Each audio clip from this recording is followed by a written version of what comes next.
पौराणिक काल से सूर्य देव को सारी मनोकामनाओं को पूर्ण करने वाला देवता माना गया है। रविवार का दिन सूर्य देव को समर्पित है, इसलिए ऐसी मान्यता है कि रविवार के दिन सूर्य देव का व्रत करके उनकी पूजा अर्चना की जाए तो सूर्य देव प्रसन्न होकर मनुष्य के समस्त दुखों का निवारण कर उसे धनवान बना देते हैं। रविवार को किए जाने वाले सूर्य देव की व्रत की विधि इस प्रकार है। सुबह जल्दी उठकर नित्य कर्म करके स्वच्छ वस्त्र पहन लें, ध्यान लगाकर सूर्य देव की विधि पूर्वक पूजा करें। उसके पश्चात सूर्य देव को अर्घ्य दें।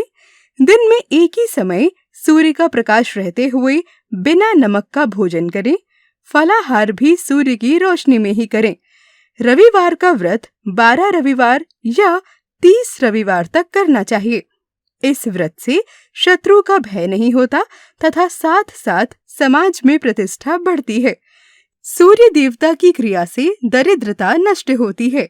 हर रविवार व्रत की समाप्ति सूर्य देवता की कथा सुनकर करनी चाहिए, जो इस प्रकार है। बहुत समय पहले एक बुढ़िया प्रत्येक रविवार सुबह उठकर नहा धोकर अपने आंगन को गाय के गोबर से लीपा करती। इसके पश्चात सूर्य देव को अर्घ्य देकर उनकी पूजा करती और सूरज भगवान को भोग लगाकर ही खुद भोजन किया करती। बुढ़िया के पास अपनी खुद की कोई गाय नहीं थी, इसीलिए वो पड़ोसन के गाय का गोबर लाती और अपने आंगन को लीपा करती। सूर्य देव की कृपा से तभी बुढ़िया का घर धन धान्य से भरने लगा। बुढ़िया की संपन्नता देखकर उनकी पड़ोसन जलने लगी।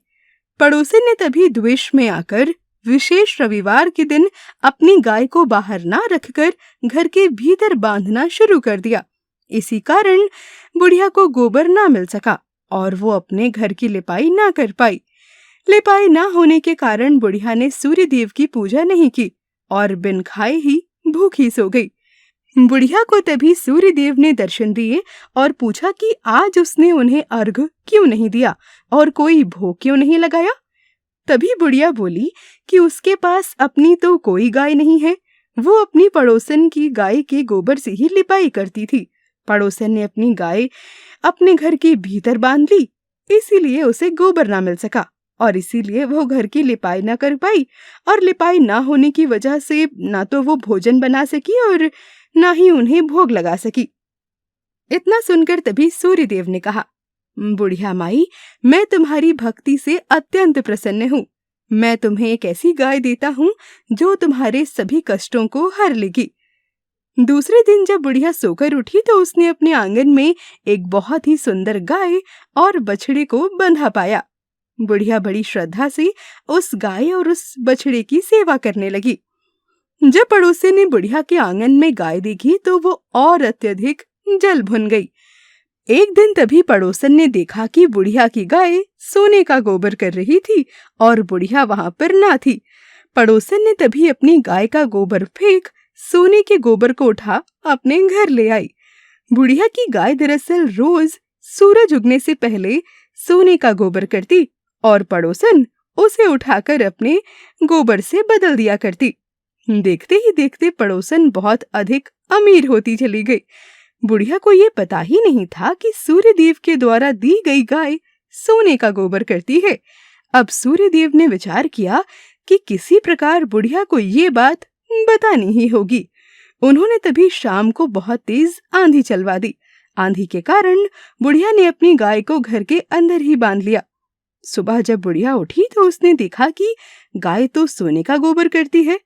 अब वो रोज अपनी गाय को घर के अंदर ही बांधने लगी। अब पड़ोसन को गोबर मिलना बंद हो गया और उससे मानो रहा नहीं जा रहा था।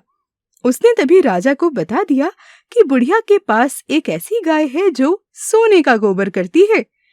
राजा को पड़ोसन के इस बात पर बिल्कुल यकीन नहीं हुआ, लेकिन पड़ोसन के बार बार कहने पर राजा ने उसे चेतावनी दे दी।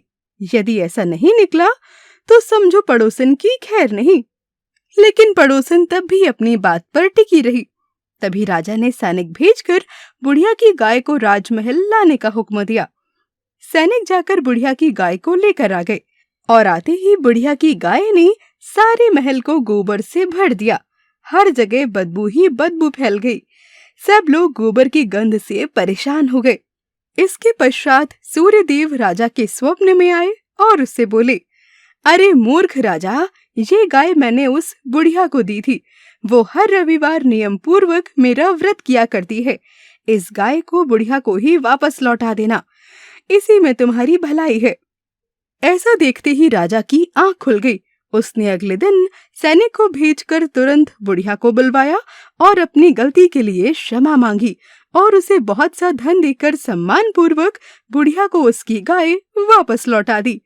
राजा ने पड़ोसन को उसके अपराध के लिए बहुत दंड दिया और साथ ही साथ पूरे राज्य में ये घोषणा भी करवा दी कि आज से सारी प्रजा रविवार के दिन का व्रत करेगी और सूर्य देव की आराधना भी। रविवार का व्रत करने से उसका राज्य धन धान्य से भर गया और प्रजा में पहले से अधिक सुख शांति रहने लगी।